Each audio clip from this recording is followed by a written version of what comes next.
बिस्मिल्लाहिर्रहमानिर्रहीम। अस्सलाम वालेकुम। आपका दोस्त सलमान हैदर। दुआ है उस परवरदिगार से कि उसने आपको और आपके अहले खाना को अपनी हिफ्ज़ो अमान में रखा हुआ हो। चाहे इसके कि कोई अच्छी खबर नहीं आ रही, लेकिन मौजूदा हुकूमत की कारकर्दगी का बाकायदा ऑपरेशन क्लीन अप तो किया जा सकता है ना, बल्कि ओवरऑल तो किया जा सकता है। आपको हकायक तो बताया जा सकता है कि किस तरह अदालत ने इनको माफिया कहा था, किस तरह यह कहा गया था कि बैरूनी साजिश थी, किस तरह कहा गया था कि यह दरअसल एक खास एजेंडे के तहत मुसल्लत किए गए हैं।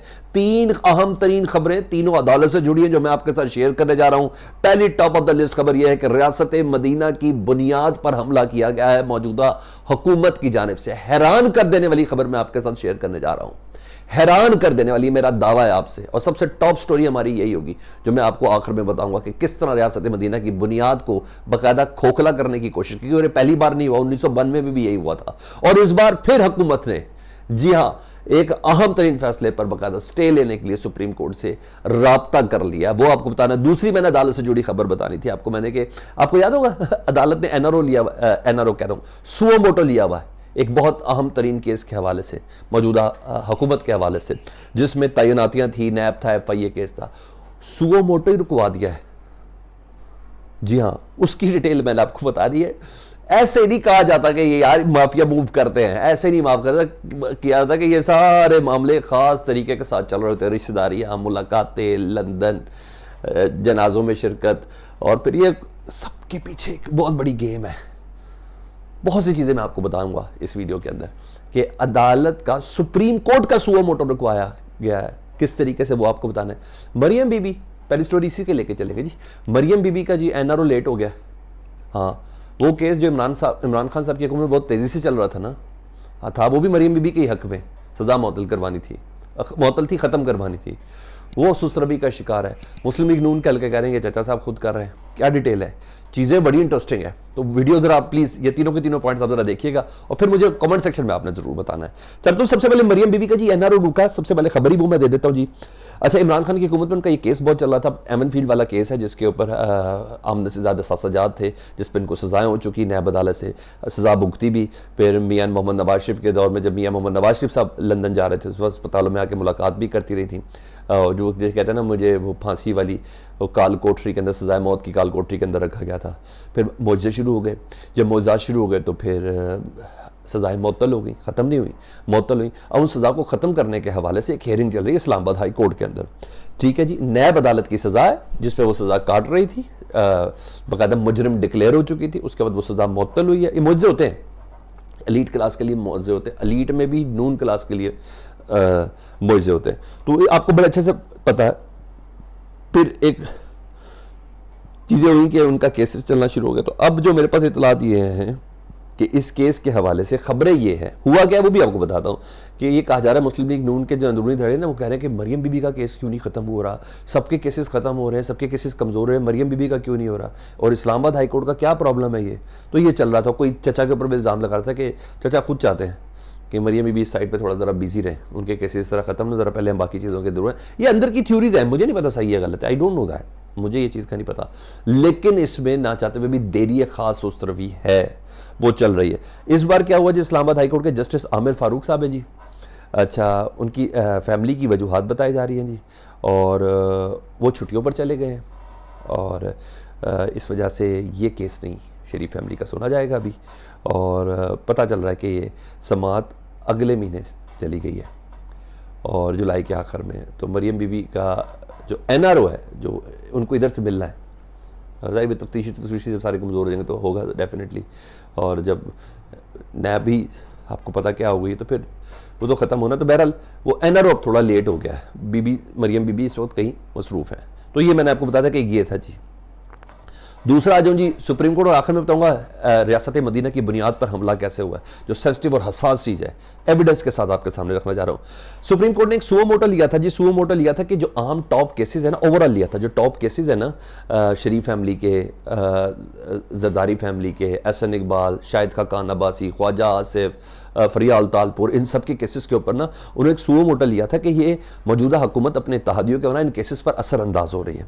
ठीक है, उसमें नैब के केसेस भी थे मशहूर ज़माना, उसमें FIA के मनी लॉन्ड्रिंग मकसूद चपरासी वाला केस भी था, आपको पता है, तकर्रियाँ थी, तकर्रियाँ थी और उन्होंने उसका भी पूछा था कि तफ्तीशी अफसर को कैसे हार्ट फेल होके डॉक्टर रिजवान वो कैसे फोत हुए हैं, इसके सिलसिले में भी तफसील मांगी थी उस वो मोटो के अंदर, आपको याद है बिल्कुल सब चीज़ें।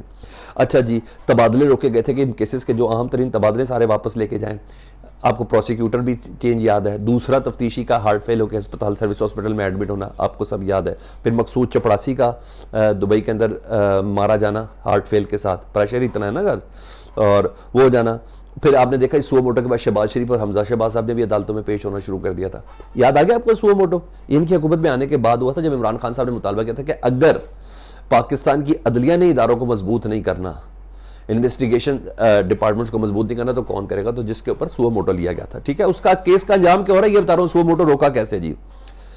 अहम तरीन डेवलपमेंट ये है कि इसमें ना सुप्रीम कोर्ट ने सुओ मोटो में ना ईसीएल से नाम निकालने वाला एक कानून निकाला था जिसमें इन्होंने 3,500 के करीब अपने नाम सारे ईसीएल से क्लियर कर दिए थे। अदालत ने उसमें से भी कहा था कि खामियां जो थी उसको दूर करके हमारे सामने लेके आए। ठीक है, ये सारे इसी सुओ मोटो की हियरिंग में था। अदालत ने इस सुओ मोटो में नैब का सारा रिकॉर्ड मांगा था। ठीक है जी, जिसमें जरदारी साहब के केसेस थे, शाहिद खाकान अब्बासी के केसेस थे, आसन इकबाल, फरियाल तालपुर, रिकॉर्ड सबका तलब किया गया था क्योंकि अदालत ने खदशा जाहिर किया गया था कि अदालत ने खदशा जाहिर किया था कि ये रिकॉर्ड जलाया जाएगा, ख़त्म किया जाएगा, ज़ाया किया जा सकता है। तो क्यों ना इसकी एक कॉपी हमारे पास हो, सॉफ्ट कॉपी क्यों ना हो, लेकिन हमारे पास कॉपी ज़रूर होनी चाहिए ताकि ये ज़ाया ना हो जाए और वक्त की ज़रूरत में अगर अदालत को कभी किसी केस की किसी को चाहिए तो हमसे कॉपी ले ले। तो ये रिकॉर्ड अभी तक जमा नहीं कराया गया था। ठीक है, और इसके सिलसिले में क्या था ये भी सुन ले जी, क्योंकि इस सिलसिले में FIA मनी लॉन्ड्रिंग केस का जो वाला मामला है उसके अंदर आपने देखा है किस तरह गवाह मेन मकसूद चपड़ासी, किस तरह इन्वेस्टिगेटर, ये तमाम चीज़ें अब आस्ता आस्ता वो बिल्कुल नहीं और कमज़ोर हो चुका वो केस। वो वाला केस था जी, अहम शवाहिद मिट रहे थे, इससे पहले भी रिकॉर्ड बड़े जले। ठीक है जी, अच्छा मैंने आपको बताया तफ्तीशी का हार्ट अटैक मर जाना, प्रोसिक्यूटर का केस कमज़ोर करना, ये तमाम चीज़ें थी सुओ मोटो के अंदर जी। अब क्या हुआ, ये समाअत थी 27 जून को सुओ मोटो की, अदालत के खुद नोटिस की समाअत थी जिसमें ये तमाम चीज़ों से मुतल्लिक रिकॉर्ड, एविडेंस, कॉपीज, ईसीएल की लिस्ट ऑफ नाम निकाला, ये सब शामिल था। माफिया कैसे मूव करता है ये बताने लगा मैं आपको। और ये केस जो 27 जून की तारीख थी ना, हुकूमत के लिए हर लिहाज से बहुत ज़्यादा परेशान कुन थी। अदालत को हाथ यूं बांध के ना अटॉर्नी जनरल ने सारे जवाब देने थे। हाँ भाई बताओ ये क्या हो रहा है, हाँ भाई बताओ ये क्या हो रहा है, हाँ भाई बताओ ये क्या हो रहा है। जनाब 27 जून की समाअत ही मौखर कर दी गई है, काज लिस्ट से उसका नाम ही निकाल दिया गया। और वजह क्या जी ये भी मैं आपको बता देता हूँ। वजह यह है जी, अटॉर्नी जनरल साहब का ऑपरेशन हो गया जी, उन्होंने कहा मेरा अहम तरीन ऑपरेशन है, ये ऑपरेशन करा देते हैं ऐसे। ठीक है, और ये समाअत गैर मुइन्ना मुद्दत के लिए ना मुलतवी कर दी गई है। सुओ मोटो की समाअत गैर मुइन्ना मुद्दत के लिए मुलतवी कर दी गई है, अगले महीने किसी वक्त पेश होगी तो होगी। अटॉर्नी जनरल साहब ही जिन्होंने डिफेंड करना है इस केस को, ठीक है, जिन्होंने रिकॉर्ड सारे पेश करने हैं, रिकॉर्ड तो बहुत दूर की बात, उन्हीं का ही ऑपरेशन हो गया।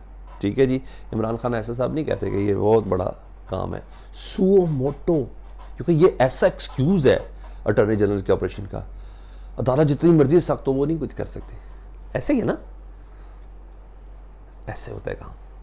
मुझे बड़ा इंतज़ार था 27 जून का, सॉरी 2 दिन बाद की कॉज लिस्ट से ही नाम निकाल दिया गया और वजह मैंने आपको बता दिया। अब सुन लें जी, तीसरी और आखिरी अहम तरीन चीज़ जिसमें मैंने आपको कहा था कि रियासत मदीना की बुनियाद पर हमला किया गया। आपको बड़े अच्छे से याद है कि वफाकी शरई अदालत ने ना सूद के हवाले से, ये इमरान खान साहब के दौर में हुआ था, सूदी निज़ाम के ख़िलाफ़ एक फ़ैसला दिया था। उन्होंने कहा था सूद से पाक रिबा का सिस्टम लेके जाए और पाकिस्तान में ना सूद के निज़ाम को बतदरीज ख़त्म करने का हुक्म दिया गया था। वफाकी शरई अदालत का मशवरा नहीं था, हुक्म दिया गया था। और रियासत मदीना की एक बुनियाद भी ये थी कि सूद से निज़ाम हो, यानी उसमें रियासत मदीना तो नहीं बन सकती, लेकिन रियासत मदीना को अगर आप आइडियलाइज कर रहे हैं तो उसकी एक बुनियाद ये थी। अच्छा जी, उन्होंने कहा सूद से पाक हो, सूद को बतदरीज ख़त्म करने का हुक्म दिया था। अच्छा, हुकूमत को चाहिए था कि जाहिर बात है कि वो इस आम तरीन फ़ैसले पर वफाकी शरई अदालत के इस फ़ैसले पर सपोर्ट करती सिस्टम को, ऐसा नहीं किया गया। हुकूमत ने इस फैसले को चैलेंज कर दिया सुप्रीम कोर्ट में कि ये मुमकिन नहीं है। जी हाँ, मौजूदा हुकूमत ने बमा अपने इत्तेहादियों के वफाकी शरई अदालत के इस फैसले को सुप्रीम कोर्ट में चैलेंज कर दिया है और स्टेट बैंक के ज़रिए चैलेंज किया गया है। ठीक है, स्टेट बैंक खुद से तो कुछ नहीं कर रहा, ये मुमकिन है? शहबाज शरीफ साहब की हुकूमत है, जरदारी साहब की हुकूमत है, MQM की हुकूमत है, या आपने जहन के अंदर रखना है, या आपने इनमें से किसी को अलहदा नहीं करना। उन्होंने कहा जी ये मुमकिन नहीं है जी, सूद के बगैर, यानी वफाकी शरई अदालत का जो फैसला है उसकी इंप्लीमेंटेशन मुमकिन नहीं है। लेकिन इसकी एक तारीख भी है, वो भी मैं आपको बता दूं। 1992 में भी ना वफाकी शरई अदालत ने एक फैसला दिया था सूदी निज़ाम से पाक करने के लिए, और उस वक्त नवाज शरीफ साहब की हुकूमत थी, वो भी उन्होंने सुप्रीम कोर्ट में चैलेंज कर दी थी। समझ तो आप गए होंगे। कमेंट सेक्शन में आपने मुझे ज़रूर आगाह करना है। अगर चैनल देख रहे हैं तो सब्सक्राइब कर दें। अल्लाहुम्मा सल्ली अला मुहम्मद व आले मुहम्मद।